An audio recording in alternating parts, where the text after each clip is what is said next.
The complicated Chinese name, Dynastic China.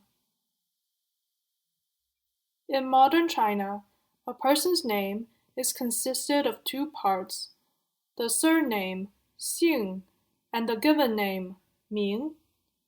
During Dynastic China, a person's name is a more complex affair. Here are some things you should know if you want to better understand classical Chinese literature. Also, please note that this is a general information video, as each dynasty have different customs and conventions. Let's start with the simplest one. Ming. Ming is the given name. It could be 1 or 2 characters long. In general, there are certain things to avoid when naming a person, such as avoiding the names of ancestors or famous people, or avoiding naming the child after animals, geographical features, governmental positions, countries, ritual objects, and diseases. Some families use a generation name, which is a character that is shared across a generation. Some families go one step further and have a generation poem, which is a poem used to keep track of the sequence of generation names. 字, the courtesy or style name, is a name given to a person after completing a coming-of-age ritual. For men, the ritual is called 冠礼.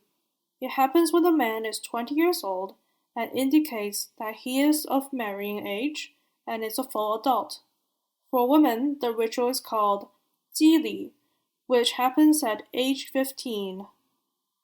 Once this happens, the only people who can refer to a person by their given name are the person themselves and their elders.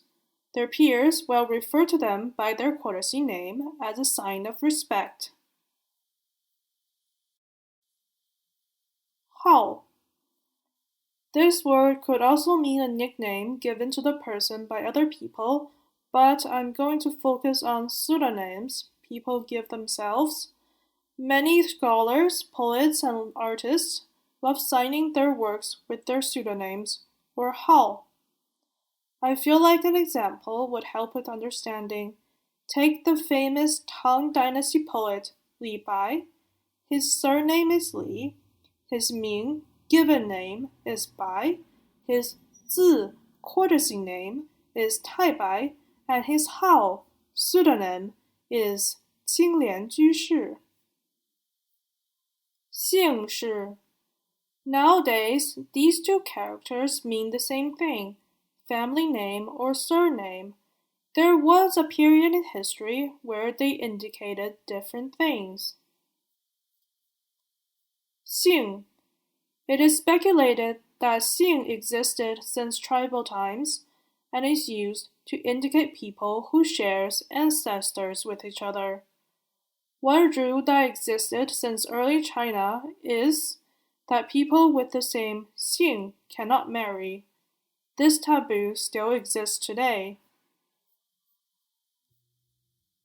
氏. As families and tribes grew larger, 氏 became a way of distinguishing between different branches of a bloodline. Generally, a man will use their 氏 and a woman will use their 姓. For example, let's look at the first emperor of China, Qin Shi Huang's name. His 姓 is Ying, his 氏 is Zhao, and his Ming is Zheng. Nowadays, he is often referred to as Ying Zheng, in keeping with general naming conventions, but during his time, he would have been referred to as Zhao Zheng. During the Warring State period, the meaning between the two words blurred until they meant the same thing. And this was a brief look at the complicated Chinese name. Thank you for watching. Please like and subscribe.